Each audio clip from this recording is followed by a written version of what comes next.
You own the building. The keys clatter onto my kitchen counter as I stare at the man I thought I knew. My roommate, my billionaire, my liar. Maya, let me explain. Explain what, James? His real name tastes like betrayal on my tongue. That nothing about us was ever real? Thank you for tuning in. Kindly state in the comment section what continent you're listening from. Let's connect. Don't forget to like and subscribe. I'm sorry, Maya, but this is happening and I can't help it. Sarah's words echo in my head as I stare at the half-empty living room. Boxes scattered everywhere like the remnants of my financial stability. 3 days. That's how much notice she gave me before, announcing she was moving to Los Angeles with her boyfriend of 2 months. 2 months. I've been her roommate for 2 years. And apparently that means nothing when Brad from her yoga class decides he wants to chase his dreams in Hollywood. My phone buzzes with another response to my desperate Craigslist ad. I swipe it open, hoping for someone normal this time. Hey, saw your ad. I'm super spiritual and would love to turn the living room into a meditation space. Also, I have 17 cats. Hope that's cool. Rainbow. I drop my phone on the kitchen counter and press my palms against my eyes. 17 cats. In a 600-square-foot apartment. The buzzer rings, making me jump. Another potential roommate. Please let this one be normal. Please let them have all their teeth and a steady income and 0 cats named Rainbow. I buzz them up and smooth down my hair, trying to look like someone who has her life together instead of someone who's been surviving on ramen noodles and the free cookies at her catering job. The knock is confident, professional even. That's already a good sign. I open the door and immediately forget how to breathe. The man standing in my hallway is stunning. Tall, with perfectly styled dark hair and wearing a charcoal gray suit that probably costs more than my monthly rent. His eyes are deep brown, almost black, and when he smiles, I feel something flutter in my chest that has nothing to do with my financial panic. Maya? I'm Jake Rivers. We spoke on the phone about the room. His voice is smooth, cultured in a way that makes me suddenly aware of my paint-splattered jeans and oversized sweater. I don't remember talking to anyone who sounded like this. Right. Yes. Come in. I step back, watching as he surveys my tiny apartment with interest rather than judgment. Sorry about the mess. My roommate just moved out and no need to apologize. He turns that smile on me again, and my heart does another little skip. It's charming, very authentic. I'm not sure if that's a compliment or not, but the way he says it makes it sound like one. He moves through the space with an easy confidence, running his fingers along my mismatched furniture, like he's discovering hidden treasures. The room's just down the hall, I say, leading him past my makeshift kitchen. It's not huge, but it gets good morning light. And the previous tenant left a really nice dresser. He follows me, and I'm hyper-aware of his presence behind me. He smells incredible, something expensive and masculine that makes me want to lean closer. The bedroom looks better than I expected. Sarah's mess is gone, and the afternoon sun streams through the windows, making the space feel warm and inviting. It's perfect, he says immediately, not even bothering to check the closet space or test the light switches, like every other potential roommate has done. I'll take it. I blink at him. Don't you want to know about rent, utilities, house rules? I assume it's half of everything. He reaches into his jacket and pulls out an envelope. Here's 3 months' rent plus security deposit. Cash. My hands shake slightly as I take the envelope. It's thick, really thick. I peek inside and see more money than I've held in. Possibly ever. I stare at the bills. This is too much. Is it? He tilts his head, studying me with those dark eyes. I prefer to pay ahead. Gives everyone peace of mind. Peace of mind. Right. Having 3 months of rent solved would definitely give me peace of mind. But something about this feels too easy. Too good to be true. What kind of consulting do you do? I ask, still clutching the envelope. Corporate strategy. Mergers, acquisitions. Nothing too exciting. He shrugs. But there's something about the way he says it that makes me think he's downplaying whatever he actually does. I work from home mostly, so I won't be in your way. And you're okay with sharing the kitchen? I cook a lot. Sometimes weird experimental stuff. His smile becomes more genuine, less polished. I'd love to try your weird experimental stuff. There's something in his voice that makes my cheeks warm. Focus, Maya. He's your potential roommate, not your potential... Anything else? Okay, I hear myself say. Welcome home, I guess. We shake hands and his fingers are warm and strong around mine.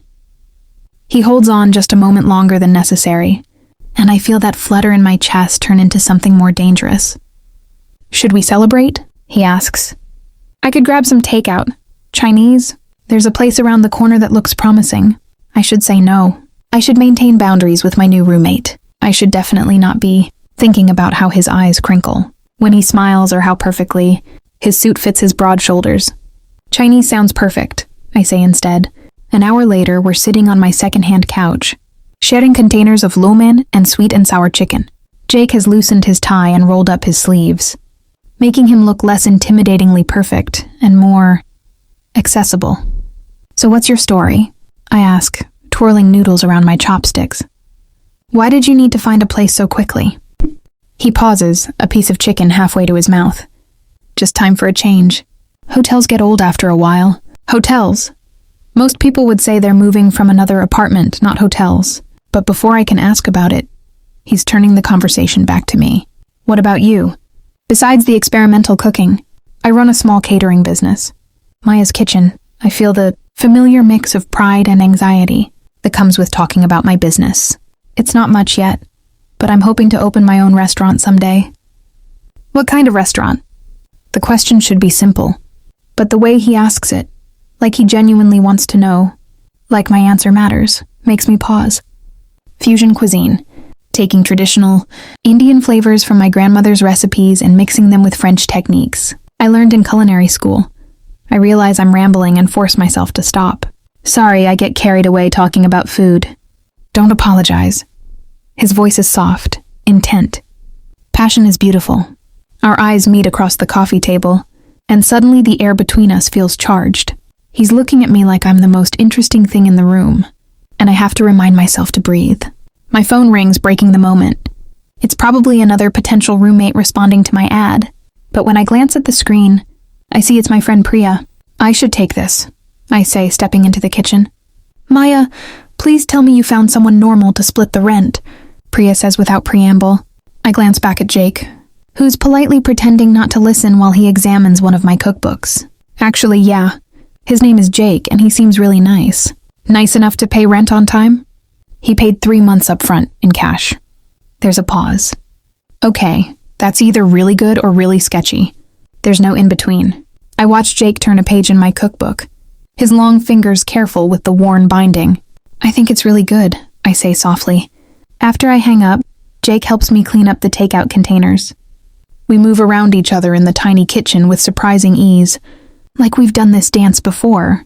When he hands me the last container, our fingers brush, and I feel that electric spark again. "I should let you settle in," I say, though I don't want him to go. "Right, thank you for dinner, and for taking a chance on me." There's something vulnerable in his expression, like he really means it, like maybe he needed this as much as I did. After he disappears into his room, I sit on my couch with the envelope of cash, trying to process what just happened. In the span of a few hours, my biggest problem has been solved by a man who seems too good to be true. I'm about to head to bed when I notice he left his suit jacket draped over one of my kitchen chairs. I pick it up to hang it properly, and something falls out of the inner pocket. A business card. I bend to retrieve it, and my breath catches. It's thick, expensive cardstock with embossed lettering, but it's not what I expected from a corporate consultant. Meridian Coffee Roasters, Manhattan's premier artisan coffee experience. I flip it over and find a handwritten note. Weekly delivery for M. Patel. Premium blend. Compliments of JR. My hands are shaking as I turn the card over again. Meridian Coffee Roasters. I've heard of them. They supply coffee to the most exclusive restaurants in the city. Their beans cost more than I spend on groceries in a week. Why does my new roommate have a business card from one of Manhattan's most expensive coffee roasters? And why is there a note about weekly deliveries for me? I look toward his closed bedroom door, my heart hammering against my ribs. Who exactly is Jake Rivers? Chapter 2, Small Miracles. The coffee beans arrive at 7 a.m. sharp. I'm standing in my kitchen in yesterday's pajamas, clutching Jake's business card and wondering if I dreamed the whole thing. When the doorbell rings, the delivery man hands me a package wrapped in cream-colored paper with a gold ribbon. Maya Patel? I nod, still half asleep and completely confused. Weekly delivery from Meridian Coffee Roasters. Have a wonderful day. He's gone before I can ask any questions.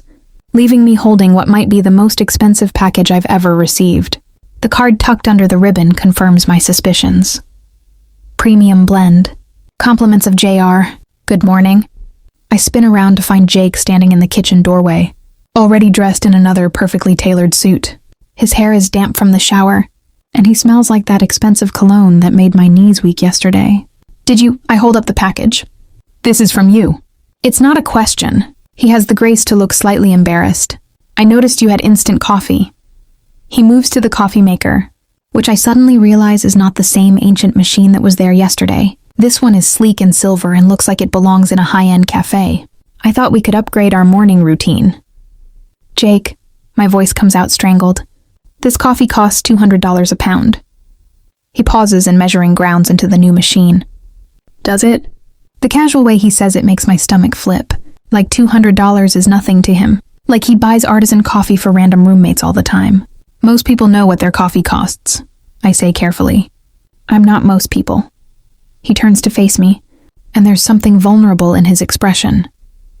I just wanted to do something nice. Is that okay?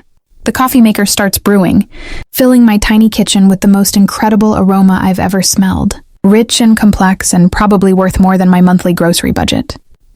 I struggle for words. It's the nicest thing anyone's ever done for me. His smile is soft, genuine. Then it was worth every penny. I want to ask more questions, but he's already pouring 2 cups of liquid gold into my mismatched mugs, and when he hands me one, our fingers brush. That electric spark shoots up my arm again. Try it, he says softly. I take a sip and actually moan. I can't help it. It's the best coffee I've ever tasted in my life. Smooth and rich with hints of chocolate and caramel. Jake's eyes darken at the sound I made, and suddenly the kitchen feels too small, too intimate. Good? He asks, his voice rougher than before. Incredible. I take another sip, watching him over the rim of my mug. Thank you. My pleasure. The way he says it makes heat pool in my stomach. This is dangerous territory. He's my roommate. I can't afford to lose housing over complicated feelings. But when he leaves for work an hour later, pressing his hand briefly to my shoulder as he passes behind my chair, I'm already counting the hours until he comes home. 3 days later, I'm elbow deep in prep work for a dinner party when I realize we're out of cardamom. It's a crucial ingredient for the fusion appetizers I'm making, and I'm already running behind schedule. I'm about to abandon the recipe when I check our spice cabinet one more time. There, sitting next to the oregano like it's always been there, is a small glass jar of whole cardamom pods. High-quality ones. The kind that cost $30 an ounce at specialty stores. Jake, I call out, but there's no answer. He left for a meeting this morning and hasn't returned. I stare at the cardamom jar, my heart hammering. This is the 3rd mysterious ingredient that's appeared in our kitchen this week. First the saffron I needed for a client's paella, then the vanilla beans from Madagascar that I'd been dreaming of using in a new dessert. Now cardamom. Either Jake is psychic, or he's paying much closer attention to my cooking than I realized. I'm still puzzling over it when he walks through the front door at 6 p.m., loosening his tie with one hand and carrying a bottle of wine with the other. Long day? I ask from the kitchen, where I'm putting the finishing touches on my appetizers. The longest. He appears in the doorway, looking tired but smiling when he sees me. Something smells incredible. Cardamom-spiced lamb sliders with mint yogurt. Sauce. I glance at him meaningfully. Funny thing, I was missing a key ingredient this morning, but it mysteriously appeared in our spice cabinet. He sets the wine on the counter, not meeting my eyes. Lucky coincidence. Jake. Maya. We stare at each other across my tiny kitchen. He's still in his work clothes, but he's rolled up his sleeves, and I can see the strong lines of his forearms. There's flour on my apron and probably in my hair, but the way he's looking at me makes me feel beautiful. The cardamom, I press. Did you try the wine? He interrupts, already opening the bottle with practiced ease. It's a Côte de Rhône. Should pair perfectly with the lamb. I want to keep pushing, but he's pouring wine into actual wine glasses, not the mason jars I usually use, and the deep red liquid catches the light like liquid rubies. Where did these come from? I ask, accepting the glass. I picked up a few things. He touches his glass to mine. To mysterious ingredients and lucky coincidences. The wine is perfect. Of course it is. Rich and smooth with just enough tannins to complement the spices in my food. It probably costs more than I make in a week. Jake, we need to talk about... My phone rings, interrupting whatever confession I was about to demand. It's Mrs. Henderson, the client I'm catering for tonight. Maya, darling, I have the most wonderful news. She gushes before I can even say hello. My heating system broke down this afternoon, and the repair company said it would take days to fix. I was devastated about canceling the party. My stomach drops. This job represents half my monthly income. But then, Mrs. Henderson continues, the most amazing thing happened. A new company called Let Me See. I wrote it down. Premier Home Solutions showed up at my door. They said they were in the neighborhood and could fix it immediately. Free of charge! Can you believe it? They had me up and running in 2 hours. I glance at Jake, who's suddenly very interested in studying the wine label. That's wonderful, Mrs. Henderson. Isn't it? Almost like a miracle. Anyway, the party is back on. See you at 7. She hangs up, leaving me staring at my phone in shock. Let me guess, I say slowly. Premier Home Solutions doesn't actually exist. Jake takes a careful sip of wine. I wouldn't know. I'm just glad your client's party is back on track. How did you even know about Mrs. Henderson? You mentioned it. You were worried about her heating system affecting the dinner service. He's right. I did mention it. Yesterday morning while we were sharing coffee, and I was stressing about all the things that could go wrong with tonight's event. You fixed a stranger's heating system so I wouldn't lose a catering job. I made a phone call. He sets down his wine glass and steps closer. That's all. But it's not all. It's everything. It's him listening to my worries and finding ways to solve them without being asked.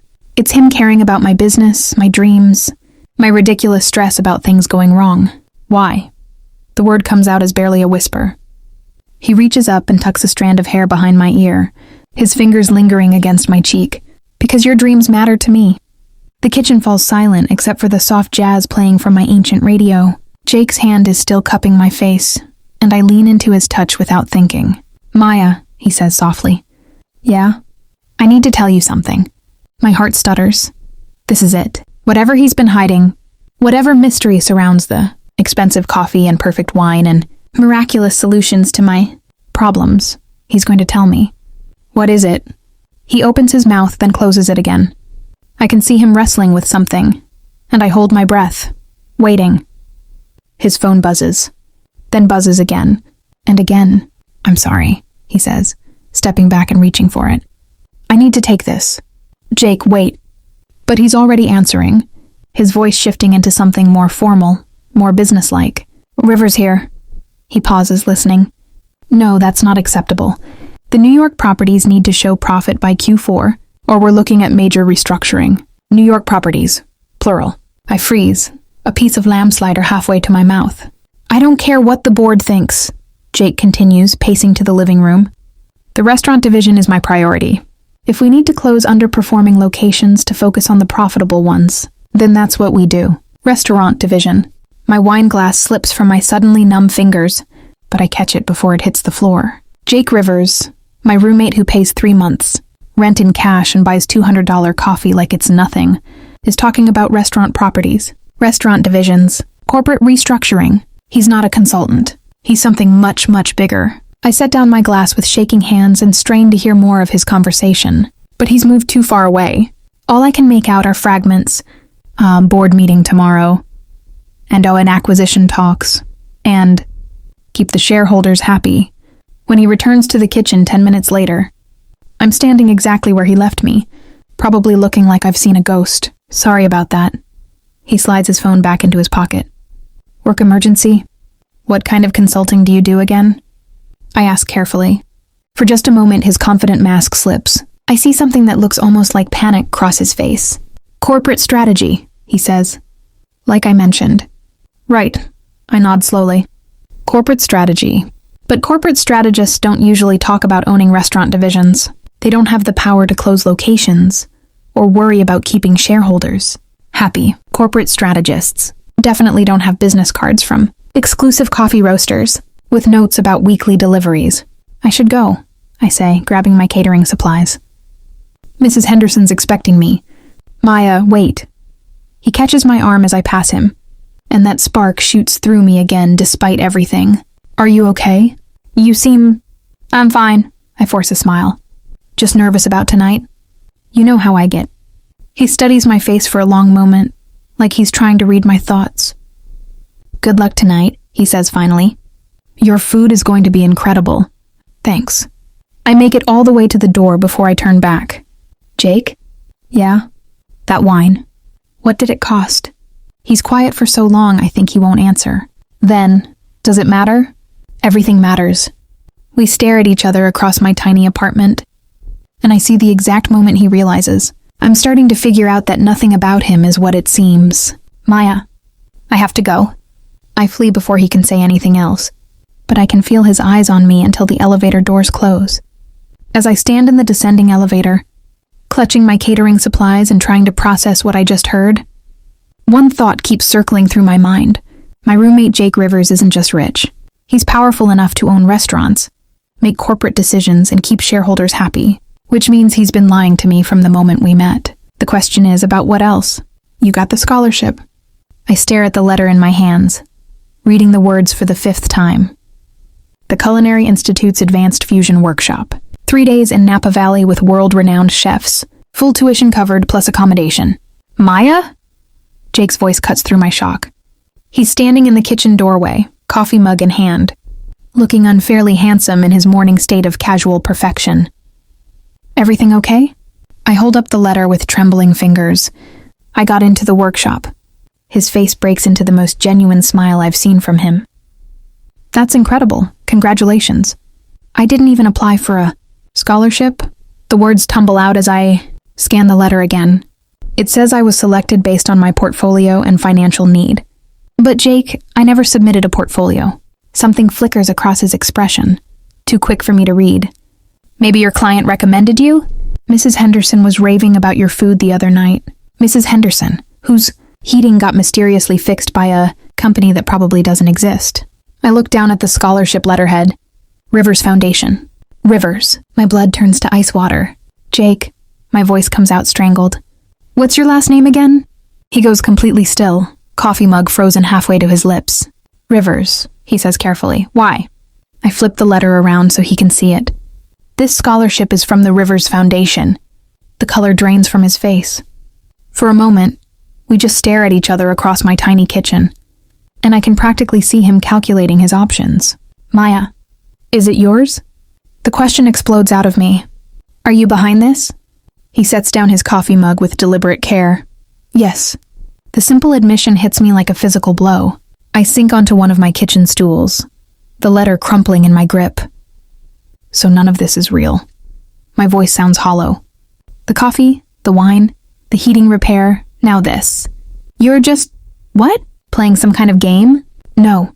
He moves closer, and I see something that looks like desperation in his eyes. Maya, it's not like that. Then what is it like? I stand up abruptly, anger finally overtaking shock. Because from where I'm sitting, it looks like you're some rich guy who gets his kicks manipulating the poor girl's life. That's not... He runs a hand through his hair, destroying its perfect styling. I wanted to help. You work so hard, and you deserve opportunities that your bank account shouldn't dictate. That's not your choice to make. The words come out louder than I intended. You don't get to decide what I deserve or how to fix my life. You're right. His voice is quiet. I'm sorry. I want to stay angry. Anger is safer than the hurt blooming in my chest. But the way he's looking at me, like he's genuinely devastated that he caused me pain, makes it hard to hold on to. Who are you? I whisper. Really? He's quiet for so long I think he won't answer. Then, someone who's been alone for a very long time. Someone who forgot what it felt like to want to take care of another person. The raw honesty in his voice makes my heart clench. Jake, come with me. What? To Napa? The workshop? He steps closer, and I can smell that expensive cologne that makes my knees weak. Let me do this one thing for you. After that, if you want me to move out, I will. I should say no. I should demand answers about the foundation and the mysterious phone. Calls and exactly how rich he really is. I should protect myself from whatever this is turning into. Instead, I hear myself say, okay. The last-minute cancellation deal Jake somehow secured turns out to be the presidential suite at Auberge du Soleil. I stand in the marble entryway, mouth hanging open, as a uniformed bellhop explains the amenities. Private terrace overlooking the valley. Personnel sommelier, couples spa treatments included. Jake! I hiss as the bellhop disappears with our luggage. This room probably costs more than my rent. It's beautiful, isn't it? He moves to the floor-to-ceiling windows, hands in his pockets, looking completely at ease in surroundings that make me feel like an imposter. I thought you'd like the view. He's right. The view is breathtaking. Rolling hills covered in grapevines, stretching to the horizon, golden in the afternoon light. But that's not the point. How much did this cost? He turns from the window and there's something vulnerable in his expression. Does it matter if it makes you happy? Everything matters. Jake, that's what you don't understand. I set down my overnight bag with more force than necessary. I can't accept this. Any of this. Why not? Because I don't know what you want in return. The words hang between us like a challenge. Jake's jaw tightens, and for a moment I see something darker flicker across his face. What I want, he says slowly, is to see you smile the way you did when you perfected that cardamom recipe. What I want is to hear you laugh at my terrible jokes while we're doing dishes. What I want is to fall asleep to the sound of you singing in the shower. My breath catches. Jake. What I want is you, Maya. Just you. Exactly as you are. The air between us feels charged, electric. He takes a step closer, then another, until he's close enough that I have to tilt my head back to meet his eyes. The money doesn't matter, he says softly. None of it matters except this.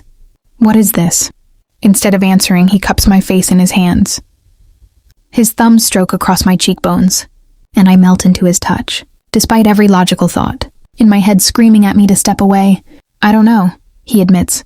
I've never felt anything like this before. Neither have I. That's the problem. We should go, I say, my voice barely a whisper. The workshop starts in an hour. He nods but doesn't move away. Maya? Yeah? Thank you for giving me a chance to explain. I want to tell him he hasn't explained anything. That I still don't know who he really is or why he's living in my tiny apartment when he can clearly afford presidential suites. That I'm terrified of how he makes me feel. Instead, I say, don't make me regret it. The workshop is everything I dreamed it would be. Chef Laurent Dubois, whose restaurant in Paris has 3 Michelin stars, demonstrates flavor pairing techniques that make my head spin with possibilities. We work with ingredients. I've only read about white, truffles and aged balsamic that costs more per ounce than gold. And Jake fits right in. That's what unsettles me most. While I'm starstruck and fumbling with my knife skills, Jake moves through the group like he belongs here. He knows half the attendees by name. Chef Dubois greets him like an old friend. James, Chef Dubois calls out during the wine pairing session. How is the new restaurant in Tokyo coming along? I freeze, a glass of burgundy halfway to my lips. James? Jake, James, doesn't miss a beat. Opening next month. You should come to the launch. I wouldn't miss it. Your eye for talent is impeccable. They continue talking about restaurants and launches and talent, but I can't process the words. All I hear is that name echoing in my head. James, not Jake. When we break for dinner, I corner him on the terrace of the resort restaurant. James? I keep my voice low, but I can't hide the accusation in it. He closes his eyes briefly. My middle name is Jacob. Most people call me James, but I prefer Jake. It's a reasonable explanation. Too reasonable. And the restaurant in Tokyo? I'm an investor. He meets my eyes steadily. I told you I work in corporate consulting. Investors don't usually have such strong opinions about menu development. I heard him earlier during the tasting, offering detailed feedback about flavor profiles and presentation that went way beyond casual interest. I'm a hands-on investor. The waiter approaches before I can push further, presenting us with menus that have no prices listed. Jake orders wine that the sommelier treats like a religious artifact. Over dinner, I watch him navigate the world of 5-star dining with unconscious ease.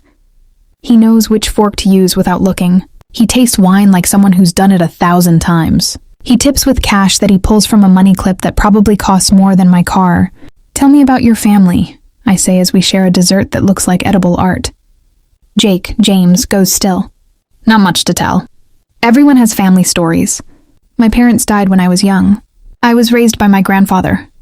His voice is carefully neutral. He taught me about business, about responsibility. What kind of business?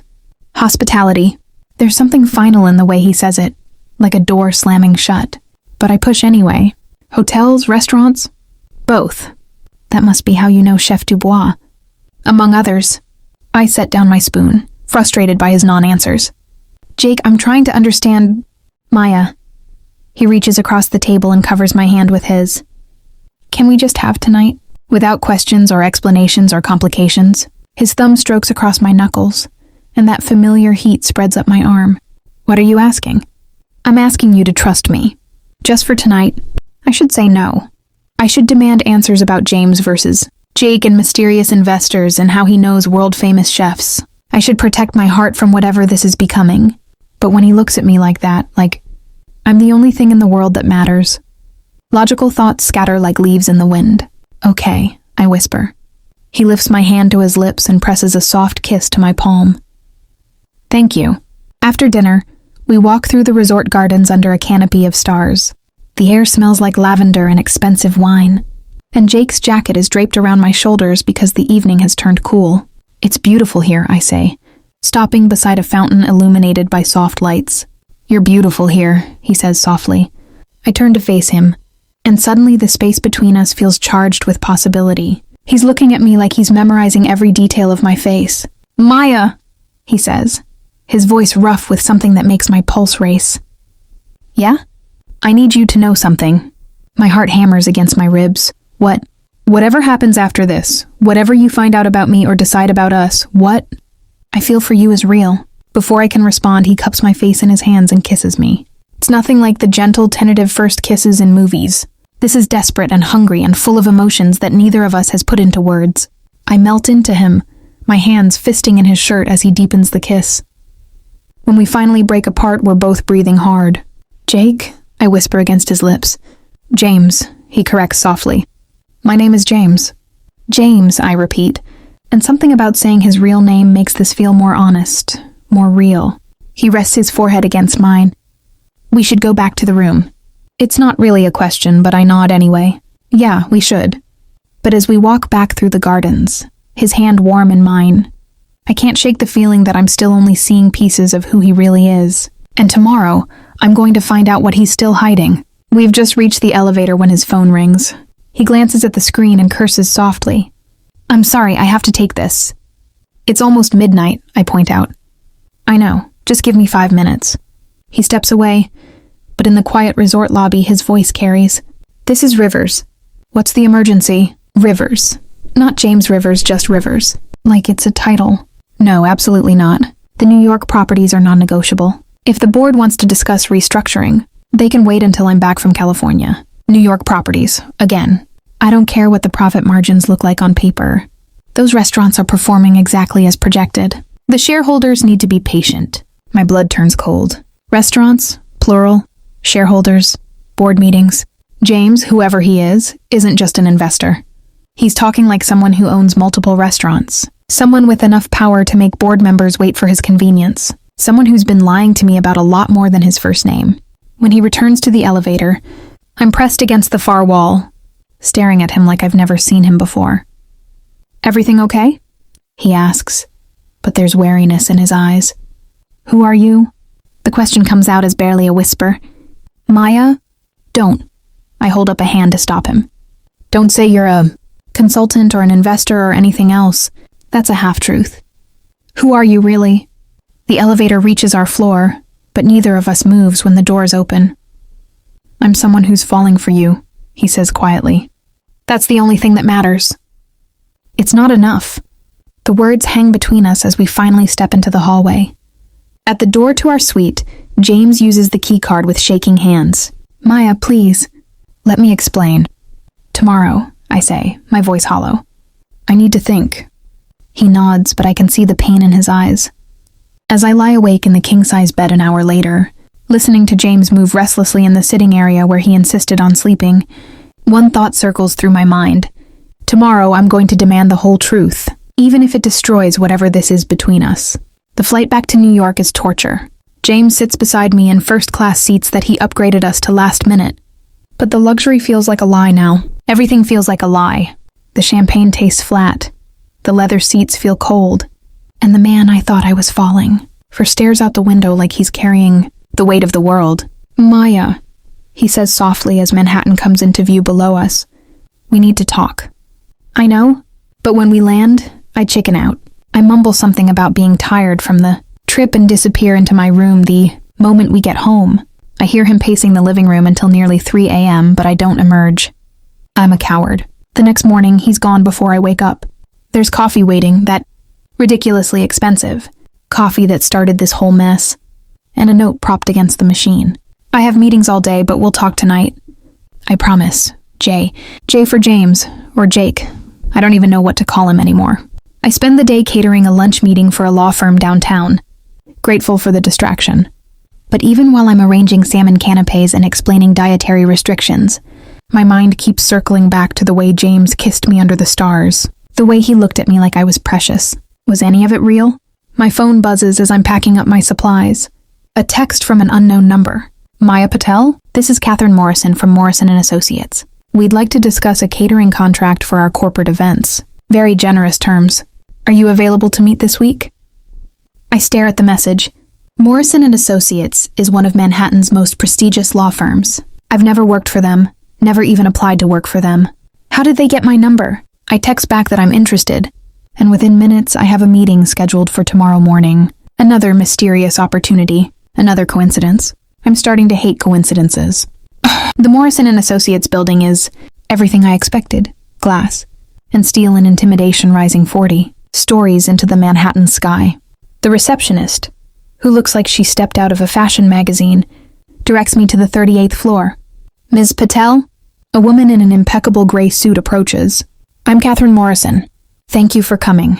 She leads me to a conference room with floor-to-ceiling, windows overlooking Central Park. The view alone probably costs more than most people's salaries. We've heard exceptional things about your work, Catherine says, settling across from me with a file folder.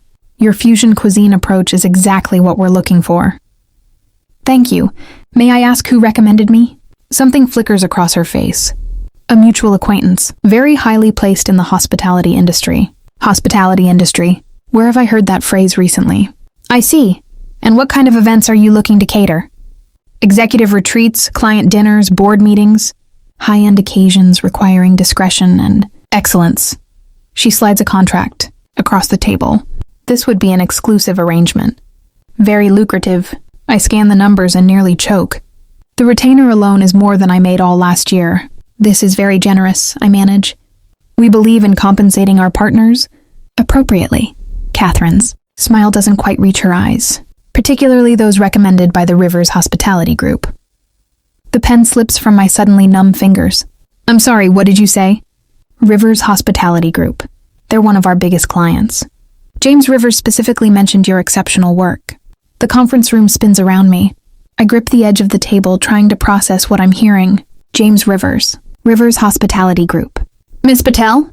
Are you all right? I need to go, I whisper. I stumble out of the building in a daze, Catherine's confused calls echoing behind me. On the sidewalk, I fumble for my phone and search Rivers Hospitality Group. The results make my knees buckle. Rivers Hospitality Group, Manhattan's premier restaurant empire. Founded by James Rivers, 32, the company owns over 50 high-end establishments across New York, Los Angeles, and Tokyo. Net worth estimated at $2.3 billion. 50 restaurants. Billion with a B. I scroll through images with shaking hands. James at ribbon-cutting ceremonies. James in boardrooms. James on magazine covers with headlines like The Golden Touch and Restaurant Royalty. My roommate, the man who splits takeout with me and does his own dishes. A billionaire. I'm still standing on the sidewalk, hyperventilating, when a black town car pulls up to the curb. The window rolls down to reveal James's worried face. Maya, what are you doing here? I hold up my phone, showing him the search results. His face goes completely white. Get in the car, he says quietly. No. Maya, please. Let me explain. Explain what? My voice comes out louder than intended, drawing stares from passing business people. How you've been lying to me for months. How you're not just rich, you're billionaire rich. How you've been manipulating my entire life. He gets out of the car, straightening to his full height. In his perfectly tailored suit, with his confident bearing and that air of authority, he looks exactly like the man in those magazine photos. Nothing like my roommate Jake, who burns toast and leaves socks on the bathroom floor. I never lied about the important things, he says. You lied about everything. Your name, your job, your reason for needing a roommate. I'm shouting now. but I don't care. You own 50 restaurants, James, 50. Why the hell are you living in my 600-square-foot apartment? Because it's the first place I've ever felt like home. The raw honesty in his voice stops my rant cold. Maya, please, get in the car and let me tell you everything. The real story. I look at him, really look at him. Beneath the expensive suit and confident facade, I see the man who makes me coffee every morning, who listens to me talk about my dreams, who kissed me like I was the only thing that mattered. Against every instinct screaming at me to run, I get in the car. We didn't go back to the apartment. Instead, James directs the driver to a restaurant in Soho that I don't recognize. The exterior is understated. Just a simple black door with no sign. Is this one of yours? I ask as he leads me inside. Yes, of course it is. The interior takes my breath away. Exposed brick walls, Edison bulb lighting, an open kitchen where chefs move like dancers. It's exactly the kind of place I've always dreamed of opening. Table for two, James tells the hostess, who immediately leads us to a quiet corner booth. The usual, Mr. Rivers? She asks. Please. Within minutes, a parade of dishes arrives. Each one is more beautiful than the last, perfectly plated, aromatic, the kind of food that belongs in magazines. You're not eating, James observes. I push a piece of seared tuna around my plate. I'm not hungry. Maya, look at me. Reluctantly, I meet his eyes. Ask me anything. I'll tell you the truth. All of it? All of it. I take a shaky breath. Why were you really living in my apartment? Because I was tired of being alone. His voice is quiet but steady. I've been wealthy my entire adult life. Every relationship, every friendship, every interaction has been colored by what I can do for people or what they can get from me. I wanted to know what it felt like to be wanted for myself. So you lied. I used a different name and downplayed my circumstances. But Maya, everything else was real. The way I feel about you, the conversations we had, the life we built together, that was all real. You manipulated my entire life. The words explode out of me. The coffee, the ingredients, the scholarship, the catering jobs. None of it was real opportunity. It was all you pulling strings. You're wrong. His voice hardens. Your talent is real. Your passion is real. The only thing I did was open doors that should have been open all along. That's not your choice to make, isn't it? He leans forward, intensity radiating from him. I have resources that can change lives. Why shouldn't I use them to help the woman I... He stops abruptly, but the unfinished sentence hangs between us. The woman you what? I whisper. For a moment, he looks vulnerable. Young. Like the Jake who shared Chinese takeout with me on my couch. The woman I love? My heart stops. James, I know you don't believe me. I know this looks like some rich guy's game. But Maya, I have never felt about anyone the way I feel about you. You make me want to be better. You make me want to deserve the way you look at me. Tears sting my eyes. How can I trust anything you say? You've been lying to me for months. I know. He reaches across the table, covering my hand with his. I know I screwed up, but give me a chance to make it right. How? Move in with me. My real place. Let me show you my world, and you can decide if there's room for us in it. James, I can't. This is all too much, too fast. A few days ago, I thought you were a consultant, and now you're telling me you're a billionaire who loves me? I need time to process this. Pain flashes across his face, but he nods. How much time? I don't know.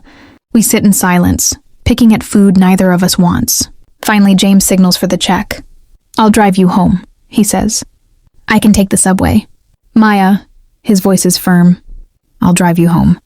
The ride back to my apartment, our apartment, is silent. When we pull up to my building, James turns to face me. I meant what I said. About loving you. I know. Is there any chance you could feel the same way? I look at him, this complicated, infuriating, generous man who's turned my world upside down. I don't know, I whisper. I thought I was falling for Jake. But Jake doesn't exist, does he? He does. James's voice is urgent. He's me, Maya. He's the part of me that you brought to life. I get out of the car without responding. Halfway to my building's entrance, I turn back. James? Yeah? Don't follow me up. I need tonight to think. He nods, but I can see the desperation in his eyes. I make it to my apartment and immediately collapse on my couch. The same couch where we shared our first meal, where we watched movies and talked about our dreams. Everything looks the same, but it all feels different now. the expensive coffee maker, the wine glasses that appeared out of nowhere, the little luxuries I thought were coincidences. My phone buzzes. A text from James. I meant every word. Take all the time you need. I'll be here when you're ready. I'm staring at the message when my doorbell rings. For a wild moment, I think it's James, unable to wait like he promised. But it's a delivery man holding an enormous bouquet of flowers. Maya Patel. I nod numbly, accepting the arrangement. It's not roses. It's a mix of wildflowers and herbs, casual and beautiful, and exactly what I would choose for myself. The card reads, "For the woman who makes everything taste like home, Jay." I sink onto my couch, clutching the flowers, and finally let myself cry. Because despite everything, the lies, the manipulation, the impossible gulf between our worlds, I think I might love him too. And I have no idea what to do about it. I'm still crying when my phone rings. The caller ID makes my heart stop. Morrison and Associates. Hello? I answer, my voice thick with tears. Miss Patel? This is Catherine Morrison. I wanted to follow up on our meeting today. I realize you left rather suddenly and I wanted to make sure you're all right. I'm fine, I lie. Good. I also wanted to let you know, the contract we discussed, it's not contingent on your relationship with James Rivers. Your work speaks for itself. My breath catches. What do you mean? We've been watching your career for months, independently of any recommendations. You're talented, Maya. Don't let anyone make you doubt that. After she hangs up, I sit in my quiet apartment processing her words. Maybe James was right. Maybe I do deserve the opportunities. Maybe talent and hard work matter more than connections. Or maybe I'm just telling myself that, because I want to believe in us. My phone buzzes again. This time it's not James. It's a notification from my bank. A deposit. A large one. I open my banking app with trembling fingers and see a payment from Morrison and Associates. They've paid the full retainer, even though I never signed the contract. I'm staring at the deposit when I hear footsteps in the hallway outside my apartment. Familiar footsteps. James is coming home. But when I hear a key in the lock, my blood runs cold. The door opens and James walks in, stopping short when he sees me on the couch. Maya, I thought you might be asleep. How do you have a key? My voice comes out as a whisper. He reaches into his pocket and pulls out a set of keys. Not just to the front door, but to the building's main entrance as well. I've had them since the first day, he says quietly. Jake Rivers doesn't exist on any lease agreement, I say. The pieces finally clicking into place. Because you don't pay rent, do you? The silence stretches between us like a chasm. Maya, you own the building. It's not a question. I can see the answer in his face. You own my building. And you've been pretending to be my roommate. And I've been so stupid that I never questioned any of it. It's not like that. But it is exactly like that. And as I stare at this man I thought I was falling in love with, I realize I don't know him at all. Get out, I whisper. Maya, please. Get out! He flinches like I've slapped him. But after a moment he nods. I'll go, but Maya, everything I told you about my feelings? That was real. He leaves the keys on my kitchen counter and walks out of my apartment. Our apartment. His apartment. I don't know anymore. All I know is that I'm alone, surrounded by evidence of his generosity and lies, and I have never felt more confused about anything in my life. Because despite everything, despite the deception and manipulation, and the fact that he owns the very walls around me, my heart is breaking as I listen to his footsteps fade down the hallway. And the worst part? I think I love him anyway. I haven't slept for 3 days. Every time I close my eyes, I see James's face when I screamed at him to get out. The way his shoulders sagged like I'd physically wounded him. The careful way he set those keys on my counter. Keys to a building he owns.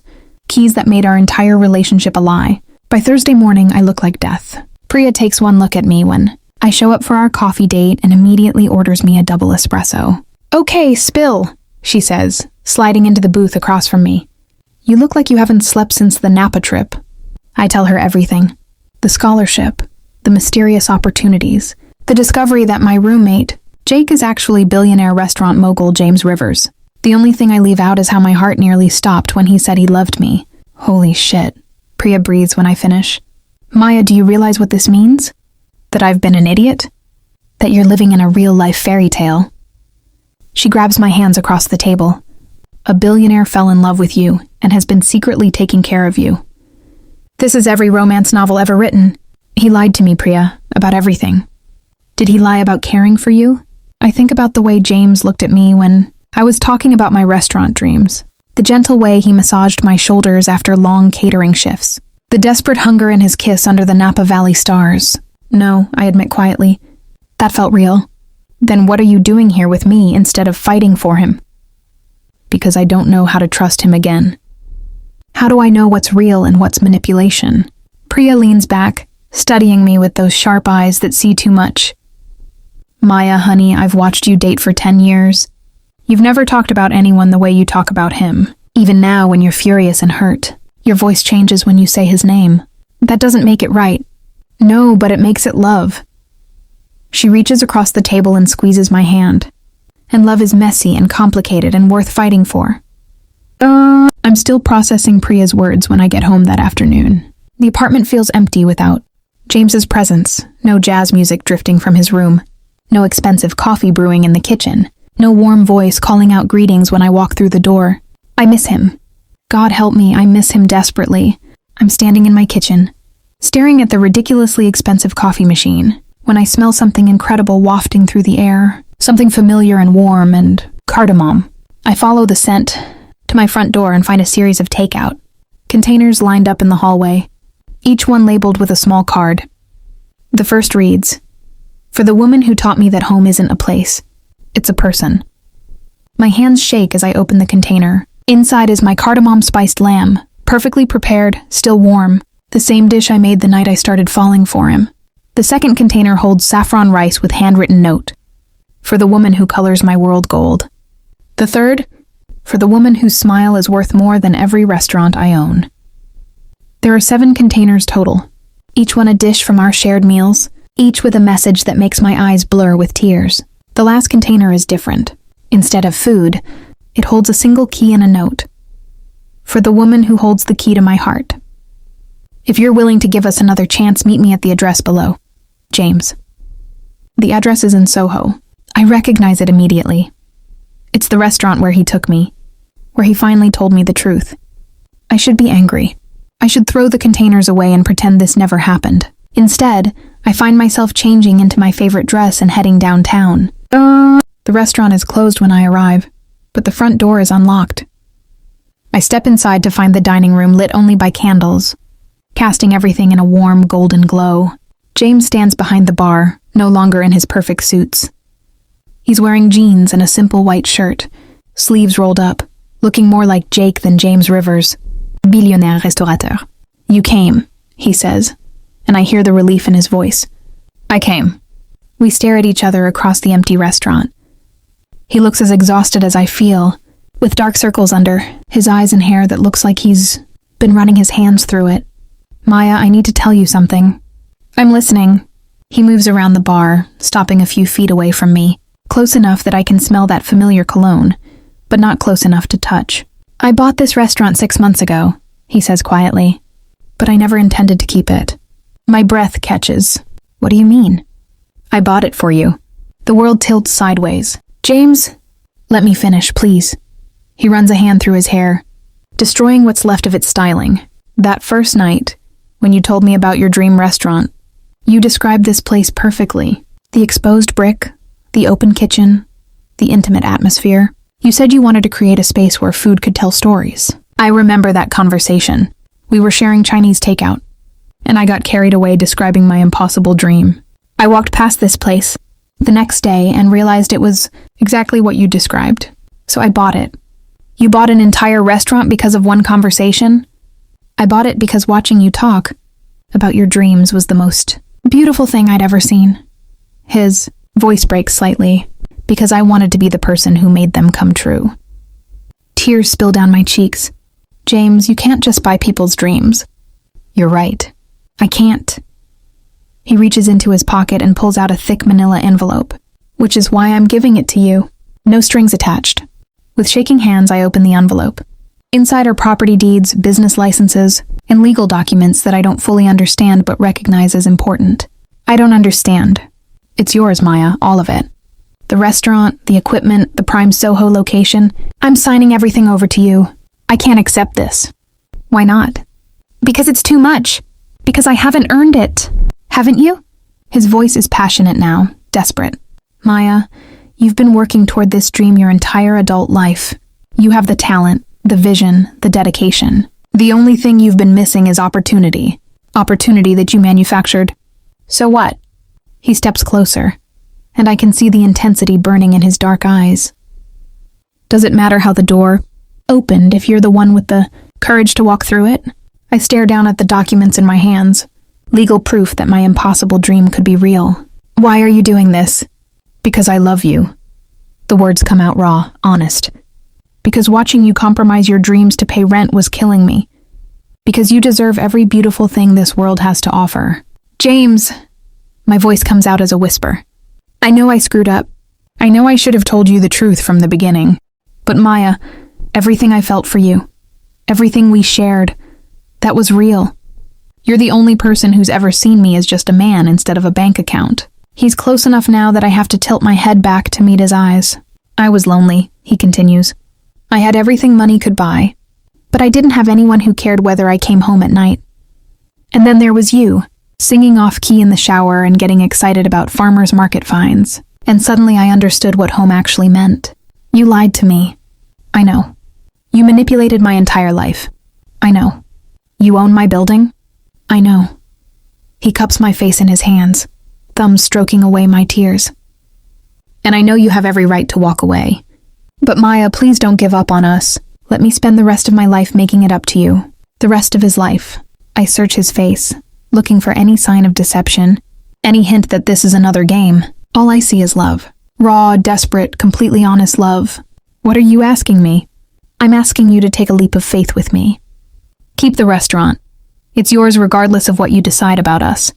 But give me a chance to prove that the man who fell in love with you wasn't an act. And if I can't trust you again? Pain flickers across his features. Then I'll respect that.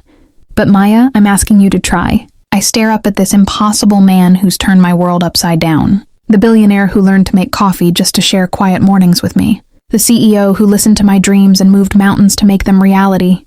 I need to know something, I say finally. Anything. That first day when you answered my roommate ad, did you plan it? Did you know who I was? He shakes his head immediately. Pure coincidence. I saw your ad online and thought sharing an apartment with a stranger might be exactly what I needed. I had no idea who you were or that you'd become... He pauses, searching for words. That you'd become everything. Everything? My home, my heart, my reason for wanting to be better than I was. The sincerity in his voice breaks down the last of my defenses. James? Yeah? Kiss me. He doesn't need to be asked twice. His lips find mine with desperate hunger, and I melt into him like I've been holding my breath for days. This kiss tastes like forgiveness, and new beginnings, and the promise of something real. When we finally break apart, we're both breathing hard. Does this mean you forgive me? He asks against my lips. It means I love you too, I whisper. Despite everything, in spite of everything, I love you exactly as you are. His smile is radiant. Even though I'm a billionaire with control, issues and a tendency to solve problems with money, even though you're a billionaire with control issues and a tendency to solve problems with money, I laugh. And it feels like the first real laugh I've had in days. But James? Yeah? No more lies. Ever. If we're doing this, we do it with complete honesty. Complete honesty, he agrees. Starting now. Good. I glance around the restaurant. My restaurant, still. Hardly believing it's real. So what happens now? Now we figure it out together. He pulls me closer, and I feel the solid warmth of him against me. We open Maya's kitchen. We probably fight about your stubborn independence and my overprotective instincts. We learn how to navigate loving each other across the gap between our worlds. And if it doesn't work, it will work, he says with the confidence of a man who's used to making the impossible happen. Because this, us, is the only thing that's ever mattered to me. I look around the restaurant one more time, imagining it filled with diners enjoying fusion cuisine that tells the story of my heritage and my dreams. I picture James at the bar, watching me work with that soft smile he gets when he thinks I'm not looking. Maya's kitchen, I say, testing how it sounds. It has a nice ring to it. You know I'm going to insist on paying rent for the apartment now, right? Market rate, he laughs. I was hoping you'd move in with me instead. I have a penthouse with an actual kitchen. multiple ovens, a view of Central Park. Is that your way of asking me to move in with you? That's my way of asking you to build a life with me, he says seriously. Wherever you want to build it. I think about his penthouse with its multiple ovens and park views. Then I think about our tiny apartment with its mismatched furniture and temperamental heating. Ask me again in 6 months, I say, when I'm sure you can handle living with a woman who leaves flour everywhere and burns toast. I can handle anything as long as it's with you. He kisses me again, softer this time, full of promise and possibility. And as I stand in my restaurant, our restaurant, in the arms of the man who saw my dreams and made them real, I finally understand what he meant about home not being a place. Home is this. It's him. It's us figuring out how to love each other, despite the complicated circumstances that brought us together. James? I say against his lips. Thank you. For the restaurant, for the opportunities, for seeing something in me worth fighting for. Thank you, he counters. For teaching me that the best things in life can't be bought. They have to be earned. So what now? He grins, and for a moment he looks exactly like Jake, the man who shared takeout with me and made terrible jokes while doing dishes. Now we go home and order Chinese food. And tomorrow we start planning the menu for Maya's kitchen.